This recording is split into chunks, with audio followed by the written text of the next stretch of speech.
അപ്പോൾ ഇന്ന് നമ്മുടെ 9ാം ക്ലാസ്സിൻ്റെ 5ാമത്തെ ചാപ്റ്ററായ ഇൻട്രൊഡക്ഷൻ ടു യൂക്ലിഡ്സ് ജോമെട്രി എന്ന് പറയുന്ന ചാപ്റ്ററാണ് ഇന്ന് നമ്മളിവിടെ ഡിസ്കസ് ചെയ്യാൻ പോകുന്നത്. അപ്പം അതിനകത്ത് നമുക്ക് ആദ്യമേ പഠിക്കേണ്ടത് ജോമെട്രിയുടെ ഇൻട്രൊഡക്ഷനാണ്.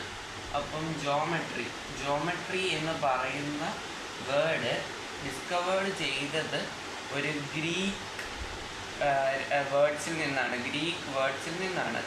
Greek words. അപ്പം ഈ ജോമെട്രി അത് രണ്ടായിട്ട് മാറ്റുകയാണ്. ജിയോയും മെട്രീൻ, METRIEN, മെട്രീൻ.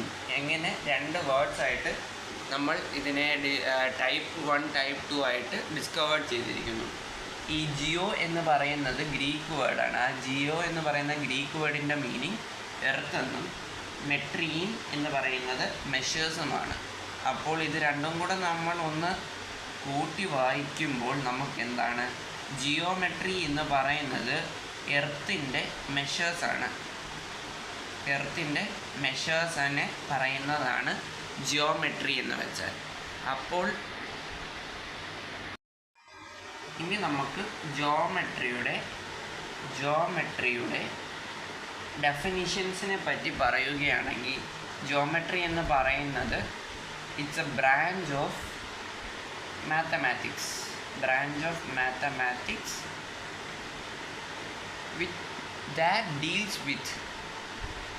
that deals with shape, size and properties of figures and space. ഈ ജോമെട്രി എന്ന് വെച്ചാൽ ഒരു ബ്രാഞ്ച് ഓഫ് മാത്തമാറ്റിക്സ് ആണ്. അത് എന്തിനെ കോൺസെൻട്രേറ്റ് ചെയ്യുന്നത്? നമ്മുടെ ഇപ്പോൾ ഒരു സർക്കിൾ എന്ന് പറയുന്ന റെക്റ്റാങ്കിള് എന്ന് പറയുന്ന പല ഷേപ്പ്, അതിൻ്റെ സൈസ്, ഇതിനകത്ത് എന്തൊക്കെ പ്രോപ്പർട്ടീസ് ഉണ്ടാവും, പിന്നെ അതിൻ്റെ ഫിഗേഴ്സ് എങ്ങനെ വരും, അതിന് എത്രത്തോളം സ്പേസ് വേണം എന്നിങ്ങനെ പല കാര്യങ്ങളും ഡീൽസ് ചെയ്യാനായിട്ടാണ് ജോമെട്രി എന്ന് പറയുന്ന കാര്യം യൂക്ലിഡ്സ് എന്ന് പറയുന്ന സയൻറ്റിസ്റ്റ് കണ്ടുപിടിച്ചത്. ഇനി നമുക്ക് ഇവിടെ ഡിസ്കസ് ചെയ്യാൻ പോകുന്നത് ജോമെട്രിയുടെ ഹിസ്റ്ററിയാണ്. ജോമെട്രി കണ്ടുപിടിച്ച ആളുടെ പേര്, ഫാദർ ഓഫ് ജോമെട്രി എന്നറിയപ്പെടുന്നത് യൂക്ലിഡാണ്. ഒരു ഗ്രീക്ക് മാത്തമാറ്റീഷ്യൻ.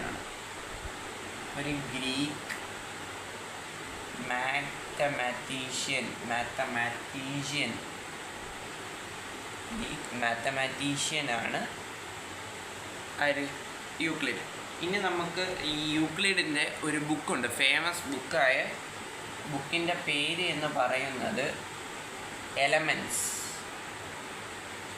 ആ എലമെൻറ്റ്സ് എന്ന് പറയുന്ന ബുക്കിനകത്ത് അദ്ദേഹം ഉദ്ദേശിക്കുന്നതെന്ന് വെച്ചാൽ, ഈ ബുക്കിനകത്ത് അദ്ദേഹം മീൻ ചെയ്യുന്നതെന്ന് പറയുന്ന, ഈ ബുക്ക് എന്ന് പറയുന്ന എലമെൻറ്റ്സ് എന്ന് പറയുന്നത് most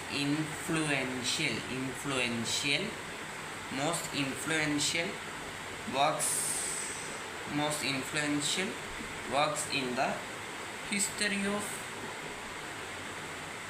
maths. Most influential history of mathsനെ അദ്ദേഹത്തിൻ്റെ ഈ ഫേമസ് ബുക്കായിട്ടുള്ള എലമെൻറ്റ്സിൽ ഉൾപ്പെടുത്തിയിട്ടുണ്ട്. അതുപോലെ തന്നെ ഈ യൂക്ലിഡ്സ് ഈ ബുക്ക് ഇറക്കാനുള്ള മെയിൻ കാരണം എന്ന് പറഞ്ഞാൽ, അദ്ദേഹം നമ്മുടെ ജോമെട്രി ഡെവലപ്പ് ചെയ്തു. എങ്ങനെ ഡെവലപ്പ് ചെയ്തു? 2 ടൈപ്പായിട്ടാണ് ഡെവലപ്പ് ചെയ്തത്, ടൈപ്പ് 1 ടൈപ്പ് 2. അതായത് ടൈപ്പ് 1 എന്ന് പറയുന്നത് ഒരു ലോജിക്കലായിട്ടും ടൈപ്പ് 2 എന്ന് പറയുന്നത് സിസ്റ്റമാറ്റിക് ആയിട്ടുമാണ് അദ്ദേഹം ക്ലാസിഫൈ ചെയ്തിരിക്കുന്നത്. അപ്പോൾ ഹിസ്റ്ററി തൊട്ട് ഒന്നുകൂടെ നമുക്ക് ഡിസ്കസ് ചെയ്യുവാണെങ്കിൽ, യൂക്ലിഡ്സ് ആണ് നമ്മുടെ ജോമെട്രിയുടെ ഫാദർ ഓഫ് ജോമെട്രി എന്നറിയപ്പെടുന്നത് യൂക്ലിഡ്സിനെയാണ്. യൂക്ലിഡ്സ് ഒരു ബുക്ക് ഡിസ്കവേർഡ് ചെയ്തു എന്ന് ഞാൻ പറഞ്ഞു. ആ ബുക്കിൻ്റെ പേര് എലമെൻറ്റ്സ്. ഈ എലമെൻറ്റ്സ് എന്ന ബുക്കിൽ മെയിനായിട്ട് അദ്ദേഹം ഉൾപ്പെടുത്തിയിരിക്കുന്നത് ഈ എലമെൻറ്റ്സ് എന്ന് പറയുന്നത് most influential works in the history of maths. History of മാത്സിൽ ഏറ്റവും കൂടുതൽ ഉപകാരപ്പെട്ട ജിയോമെട്രി എന്ന് പറയുന്നത് ഏറ്റവും കൂടുതൽ ഉപകാരമുള്ള ഒരു ടോപ്പിക്കാണ് മാത്തമാറ്റിക്സിൽ. അദ്ദേഹം ഈ ജിയോമെട്രി 2 ടൈപ്പായിട്ട് ഡിസ്കവർ ചെയ്തു. ടൈപ്പ് 1 ആയിട്ട് ലോജിക്കലും ടൈപ്പ് 2 ആയിട്ട് സിസ്റ്റമാറ്റിക്. അപ്പം യൂക്ലിഡ്സിൻ്റെ ഡെഫിനിഷനാണ് ഇനി പറയാൻ പോകുന്നത്. യൂക്ലിഡ്സിൻ്റെ ഡെഫിനിഷൻ എന്ന് പറയുന്നത് it is defined as basic terms such as point, line, straight line, surface area, plane surface എന്നിങ്ങനെ അഞ്ചായിട്ട് അദ്ദേഹം നമ്മുടെ യൂക്ലിഡ്സ് ഡെഫിനിഷൻ ബേസിക് ടേംസ് 5 എണ്ണമായിട്ട് ക്ലാസിഫൈ ചെയ്തിട്ടുണ്ട്. അപ്പം പോയിൻ്റ് എന്ന് വെച്ചാൽ എന്താ? പോയിൻ്റ് എന്ന് പറയുമ്പോൾ ഇതിനകത്ത് ഒരു പാർട്ടും ഉണ്ടായിരിക്കുന്നതല്ല, പാർട്സ് ഇല്ല, നോ ലെങ്ത്, ഒരു ലെങ്തും ഇല്ല, അതുപോലെ തന്നെ ബ്രെഡ്ത്ത്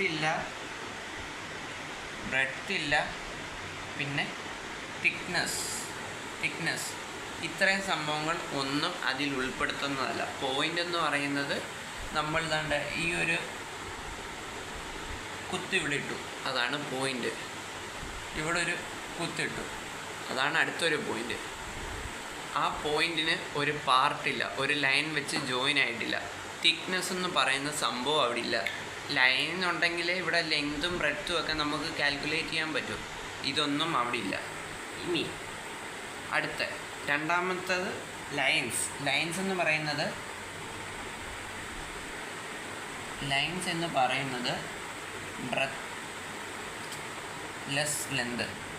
ബ്രെത്ത്ലെസ് ലെന്തിനെയാണ് ലൈൻസ് എന്നറിയപ്പെടുന്നത്. Breathless length. ബ്രെഡ്ത്ത് ഉണ്ടോ? ഇല്ല. ലെങ്ത് ഉണ്ടോ? ബ്രെഡ്ത്ത് ഇല്ലാത്ത ലെങ്തിനെ അറിയപ്പെടുന്നതാണ് ലൈൻസ് എന്ന്. അതായത് ഇപ്പം നമ്മൾ ഇങ്ങനൊരു വര വരച്ചു, ഇവിടെയും ഒരു പോയിൻ്റ് കൊടുത്തു. ഇതൊരു ലൈനാണ്, സർവോപരി ഇതൊരു സ്ട്രെയിറ്റ് ലൈനുമാണ്. ലൈൻ എ ബി എന്ന് നമ്മൾ ക്ലാസിഫൈ ചെയ്ത് വിളിക്കുന്നു. ഇതൊരു ലൈനാണ്, സ്ട്രെയിറ്റ് ലൈനുമാണ്. ഇത് വേണമെങ്കിൽ നമുക്ക് ലൈൻ്റെ എക്സാമ്പിളും ആക്കാം, സ്ട്രെയിറ്റ് ലൈൻ്റെ എക്സാമ്പിളും ആക്കാം. അപ്പോൾ ഇനി സ്ട്രെയിറ്റ് ലൈൻ എന്താ? ഒരു ലൈനുണ്ട്, ഇപ്പം ഒരു പോയിൻ്റ് എയും പോയിൻ്റ്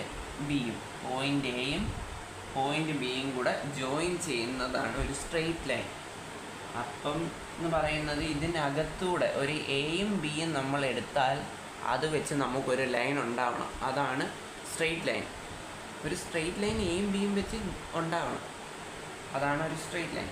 ഇനി സർഫസ് എന്ന് വെച്ചാൽ എന്താ? ലെങ്തും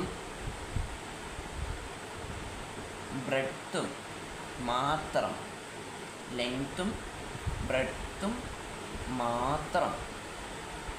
അവിടെ ഉണ്ടെങ്കിൽ, ലെങ്ത്തും ബ്രെഡ്ത്തും മാത്രമേ അവിടെ കാണാവൂ.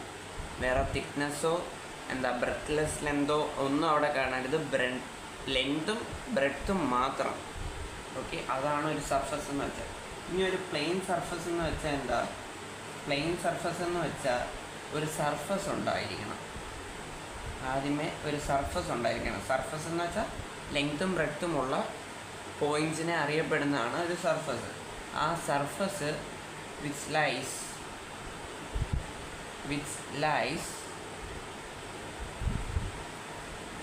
evenly